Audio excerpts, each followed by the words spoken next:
Welcome to episode 2 of the AI Search Report. Today we'll answer, does AI written content perform as well as human written content? How many clicks go to the top ranking results on Google? Should you delete your entire blog just to improve SEO? And does ChatGPT traffic convert better than Google? I'm your host, Nathan Gotch, and this episode is brought to you by Rankability, an AI SEO software that helps you rank everywhere customers are searching. Let's get right into it. So a new study just came out from Graphite. They studied, I think it was maybe like 50,000 URLs. So pretty small study in comparison to how many, pages there are on the internet. But in general, kind of get a little snapshot of what things look like. And actually, I did a very similar kind of anecdotal study a couple of years ago showing that human written content does tend to outperform AI written content. Now, I do want to add some nuance here. They did have this same finding as well, which is like most of the pages that are performing well on Google are quote unquote human written and not AI written. Now I showed this maybe a couple weeks ago about AI content detectors, and they're very easy to manipulate. Okay. So I'll just give you an example. So a lot of the content that we're producing right now is AI written content, and it is human inputs. Then we use AI to create that content. So that in that regard, it's already become unique because we're using human inputs to not just auto generate AI content. Okay. So just from that perspective alone.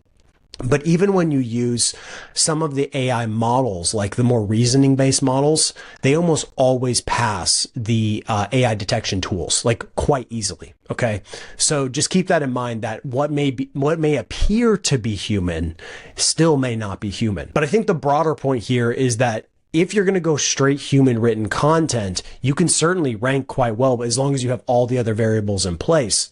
But it's also dangerous to, kind of make these conclusions in general, because a lot of the pages that perform well in Google also tend to be very strong, right? Strong pages from strong websites from a link profile perspective, strong third-party signals. So there's a lot of reasons why those pages are ranking, and it may not just be because human versus AI. Now, there's no doubt in my mind that straight AI content, like without any human input, just a bad idea. Just don't do that. Like, what you want to do though is, like, if you're going to use AI, focus on the inputs that you're feeding into the AI. And then also, because you're saving so much time on the writing process, backload all that time that you're saving into the editorial process, right? And as they say in writing, the magic is in the edit anyway. So some pretty good findings here. But once again, Google and the AI platforms don't care whether AI was used or not. It's more about the usefulness and the value of that page. And if you can do that via AI, then you should. They'd be insane not to use this technology. Okay, this next one is actually from Reddit. Saw this thread pop up, and this person was asking if they should delete 700 of their articles to ultimately improve their SEO performance. So I'm kind of walk through a couple of these because this is, quite the extreme claim, and you want to make sure that you're not making any mistakes here. Okay. So first things first, they said they have a blog with almost 700 articles, of which fewer than 50 ranks on Google. So I guess meaning that 50 are indexed in Google is what they're saying here. Somebody told me to remove those articles that have had 0 clicks and are not ranking on Google search, as they make almost no contribution. There needs to be some nuance to this, because this is an extreme action to take, but without proper nuance and systems, that's going to cause some problems. So in general, the idea behind pruning a website is actually very valid, but you have to have proper process in place. So for example, you have to conduct an SEO audit. I would prefer to use Screaming Frog. So use Screaming Frog. We would integrate the Google Search Console API, Google Analytics API, and the Ahrefs API. Okay. And the reason we're going to do that is because we're going to gather as many metrics as we possibly can. And when we run that crawl, what we're going to do is we're going to have access to all this important data. So what we want to do is, when we have that data, you're going to be able to see a few things. In Google Search Console, we want to see if those pages have impressions and clicks. Then in Google Analytics, we want to see if it has traffic. And then with the Ahrefs API, we want to see if it has backlinks. Okay. Now, if you find a page that doesn't have any of those things, it has no impressions, has no clicks, obviously, if it has no impressions, has no traffic from Google Analytics, and has no backlinks, that is a candidate for a page that needs some action. Okay, it's not always deleting, though. Deleting is one action, but there are a few other actions. You can delete, obviously, for the worst of the worst offenders. You can redirect. Typically, we're only going to redirect if that page has link equity, backlinks, but doesn't have any other signals. Okay, so if it has no lagging signals, but does have some good backlinks, we will 301 redirect to a relevant page. Another thing is sometimes a page just got stale or outdated. So maybe it's a good idea to upgrade and optimize that asset and bring it back to life. There's some situations where that makes sense. And then another one would just be consolidation. So sometimes you might have a group of pages that maybe are outdated and stale, and you want to bring those together to create kind of one really comprehensive asset. That's another opportunity as well. But in general, if you find a lot of pages that just don't have any KPIs whatsoever, it is true, especially if they're old as well. You also need to have that time threshold. So if you have a brand new page that's only, let's say, 6 months old, obviously you don't want to delete that. Like, give it some time to cook, give it some time to accumulate signals. But if we're talking pages that are multiple years old and they don't have any positive metrics, something needs to happen to those pages. Just letting them just rot on your website is not a good thing in any way. So definitely want to attack those. Okay. Next one is, he asked, or whoever asked, if I remove all of those articles and redirect them, would it lower my SEO ranking score? Well, number one, there is no such thing as an SEO ranking score. So I'll make that clear. There's no such thing as an SEO ranking score per se.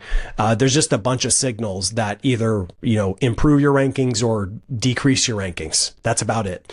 And so if you remove those articles and redirect them, would it hurt your performance, I guess is what the question is. Well, I guess a better question is looking at okay, if we have 650 assets on the website that aren't indexed in Google, removing them would have zero effect on your performance, right? Because if they're not indexed, they don't have traffic. So there would be literally no downside to getting rid of them in this case. But once again, assuming you went through that process I just described.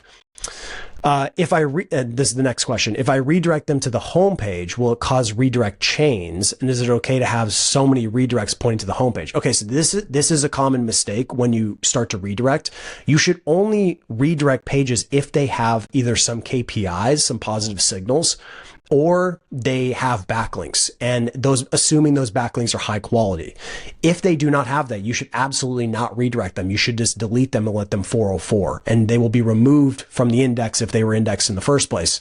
And that's the proper procedure for a dead page. But let's say you do have pages that are going to be redirected. Don't just redirect to the homepage. You want to find a relevant alternative. You want to try to find a page that's relevant to that original page, and then 301 redirect. And if you don't have a page that's relevant, then you've got a bunch of pages you want a 301 that have these positive signals, you may have to go and create that page and then do the 301 redirect. Okay. Or multiple redirects. But in general, redirecting to the homepage is generally not going to be a good idea for a lot of reasons. Number one, if you're redirecting a page that has backlinks, it's also going to have a bunch of anchor text going to that page that could totally throw off the relevance of the homepage. Like if you have a dedicated page about blue shoes and you've got all these blue shoes anchor text, and then you redirect it to your homepage that's about baseball cleats, now all of a sudden you're sending all these irrelevant signals to the homepage. So you have to be really, really careful. What you want to try to find is an apples to apples page. So you have your page about blue shoes.